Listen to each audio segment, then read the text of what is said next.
Let's start with Victoria and the lockdowns and the blame game. First, let me make this point. The signs are actually promising. Yes, with all the usual provisos, things could change, could get out of hand. But remember, we have seen some community outbreaks here, and they've risen to 60 and 70 cases over recent days. But despite massive amounts of asymptomatic testing, the curve looks to have flattened. That is a 5-day flattening. Let's hope it precedes a downturn. We shall soon see.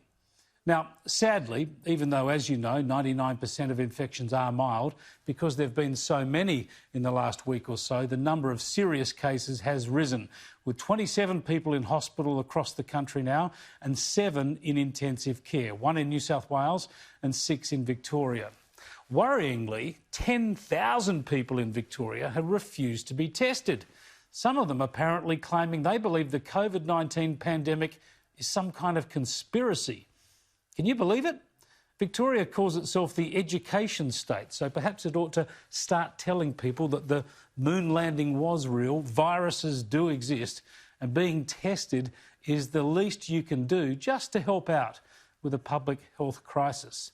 With suburbs still locked down, life is going to be messy in Victoria for a while yet.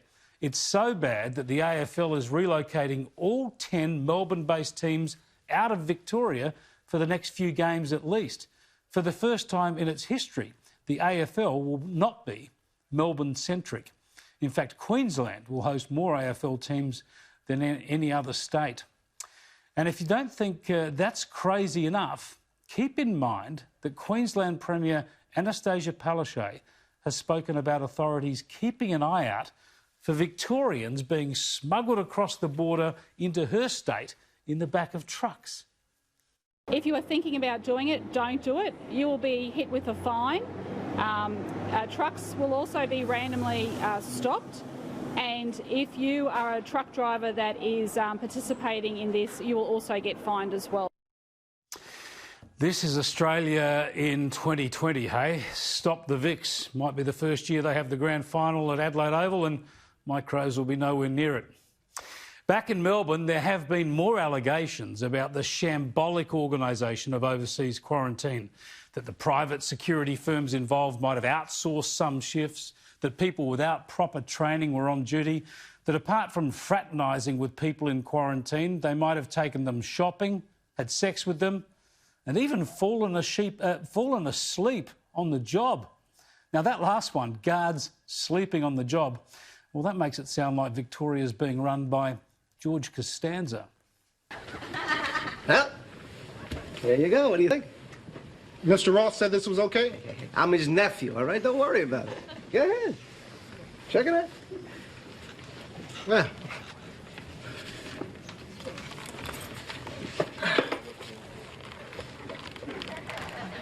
Not bad.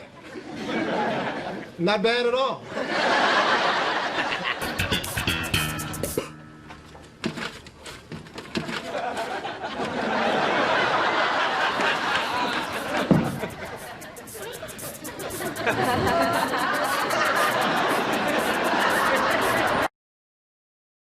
Because while this is a serious issue, we've seen a comedy of errors, which is why the state opposition says heads should roll.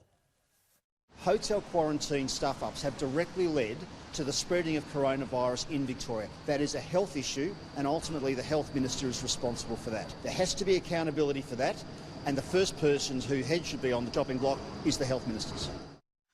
Victorian Premier Daniel Andrews is having none of it and deferring all to a judicial inquiry. And I absolutely acknowledge this is unacceptable, what has gone on here, and that's why I've established the inquiry, and that's why the inquiry will do its work at arm's length. It'll be independent, it'll be appropriate, it'll get to the bottom of what's happened. Now, so much for those number plates that say Victoria is the place to be. This mess is playing havoc along a border to the west too. 2 Victorian blokes were turned back on the main highway to Adelaide at the South Australian border on Thursday night. Police turned them back, but then 12 hours later they were found bogged, allegedly sneaking into South Australia on a back road. They're now back in Victoria with slightly lighter wallets. But there is nonsense to the north of the Murray too. Remember that former New South Wales Arts Minister who lost his job for breaking pandemic travel restrictions? That was back in April. Well, his name was Don HARWIN. He was fined $1,000 at the time, but he decided to contest the fine in court, claiming he was quite within his rights to be at his holiday home. A court hearing was brought forward today and his prosecution was dropped. You don't have to be a conspiracy theorist to observe that those with the means to challenge these matters in court tend to do better. And amazingly, Premier Gladys Berejiklian has immediately reinstated HARWIN to Cabinet. That's an appalling look. I hope the Berejiklian government does not pursue any other citizen who's been hit with a similar fine.